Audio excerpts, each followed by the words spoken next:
Disney at least 4 times a year hosts a marathon. They have an event in the beginning of the year, on the first week of January, mid to late February, mid to late April, and the end of October to early November every year. Alright y'all, I'm back. I just finished my run for today. I just wanted to touch a little bit more about what Run Disney is and a little bit more about the event. And I know I said it's 4 events that happen in Disney World. They have it in Disneyland as well. I think there's a couple events a year that happen there. Yeah, so the 4 events that happen in Disney World, you have to sign up or register around 8 months in advance before your race.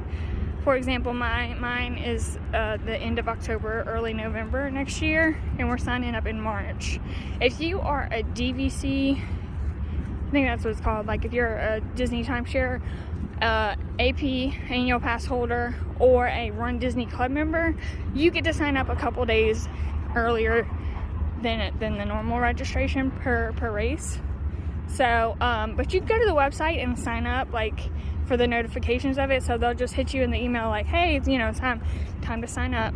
Come on over here, Nola. I don't know what she's doing, but anyways, yeah. So don't forget to sign up so you won't miss all the notifications of when to sign up, all the information. So the 5K is usually $110. The 10K is $150. The half marathon's about $200, and the full marathon's about $230 or $220, something like that.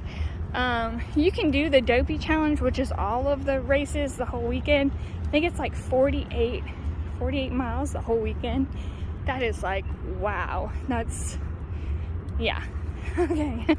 Let me start with 5K and we'll work our way up there. But not only that, but financially, that's a lot. But people do it and they love it, and maybe we'll get there one day. I don't know, but like I said, we'll start somewhere. I posted on my short today, all you can do is start where you're at, and anybody can do it. Don't think that you can't. Oh, I've never run a 5K before, I don't run, or I'm out of shape, or I can't do this. Train, get it, and plan ahead of time. And I have a whole year.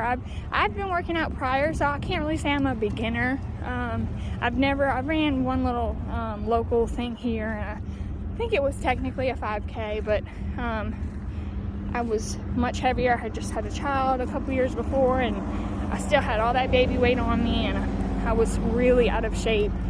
But I'm gonna work on it and set goals and stay motivated, and that's what it's about for me. Of course, you add a little Disney trip in it. Of course, that gives you a little incentive. I'll never say no to a Disney World trip. But anyway, so the trip is for all ages. I'm sorry, not the trip. The race is for all ages.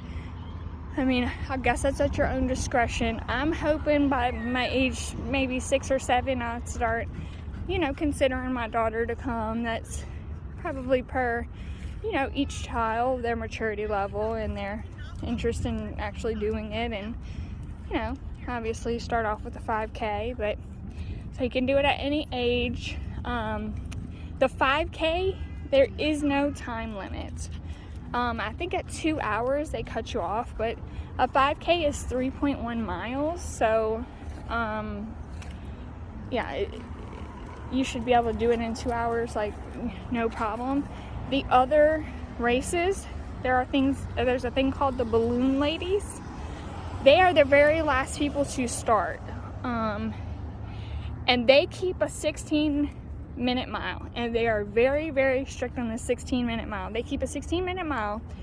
And if you fall below them, they will motivate you, and they will say, look, you got until this next checkpoint where the bus is, and if you can't get ahead of me or stay with me, meaning the Balloon Ladies, you're gonna have to be swept. It's called swept, and they're gonna take you and put you on the bus and take you to the finish line, and you can no longer run the race. You still get your medal and everything, but they will take you from the race. Okay, so people get very disappointed when that happens to them, because obviously you wanna finish the race. You wanna say, you know, you did it, you know.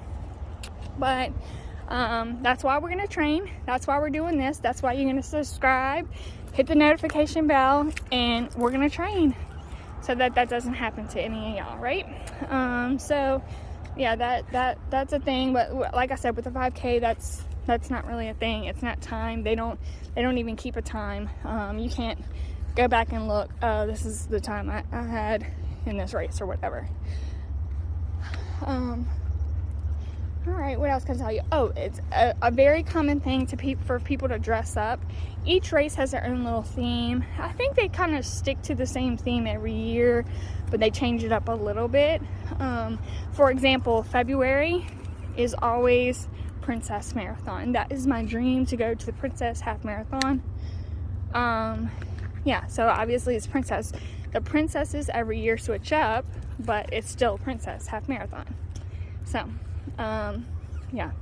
So, the expo is the first day. You have to pick up your bib at the expo the first day. So, for example, of me running the 5K, I have to pick up the expo. I have to go to the expo the day before on that Thursday and pick up my bib. I cannot pick up the bib at the race. On any day, Friday, Saturday, Sunday, I cannot pick up my bib at the race. I have to pick it up at the expo. Now, if you're gonna race Saturday or Sunday, you can pick up the bib on Friday, but it has to be at the expo. Okay? They give you like a t-shirt and a bag and goodies, and you know, they give you a snack pack and all that stuff after the race, and you know, they give you stuff or whatever, along with your medal, of course. What else can I tell you about the trip? Yeah, so I don't know what me and my sister are gonna dress up like this year, but I guess when it gets a little closer, I'll give you an update on that. You know, I'm probably gonna go with Tinkerbell, but we will see. And I guess that's weather might change that, or might have to have leggings to whatever costume it is, because it will be in November. So you know, it might be cold, or it might be 80 degrees. I don't know. you know how it is in the South. But yeah, so that's about it. All I have to say. I said you have to register early. Yeah, so my status this week, I have started at 1.25 miles. Like I said, I had been running prior, but that's what I wanted to be running straight. I was running HIIT training, where you run really fast sprints and then you walk a little while, run fast sprints and walk a little while. They're mainly for endurance training. But I want to be continuous running. So I started with 1 mile, 1.25 mile. That was like way harder than I thought to say. 1.25 mile.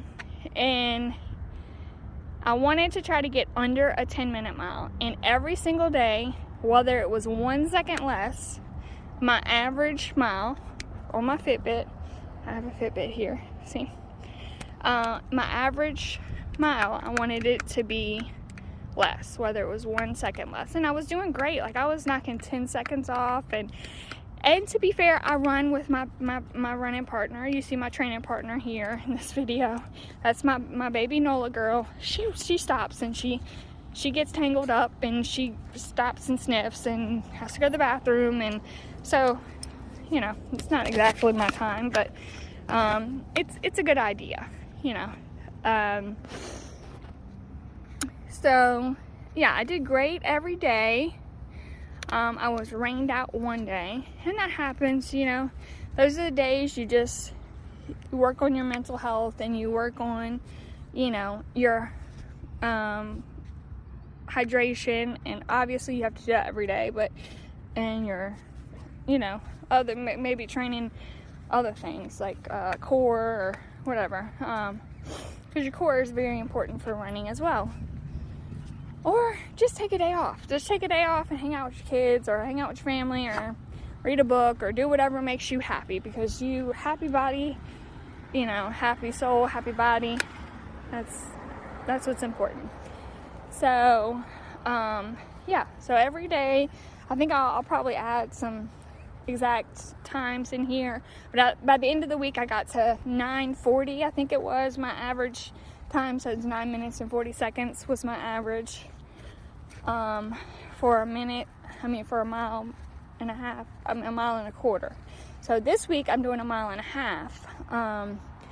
So again, you're doing the same thing. You're just trying to run less and less every single day.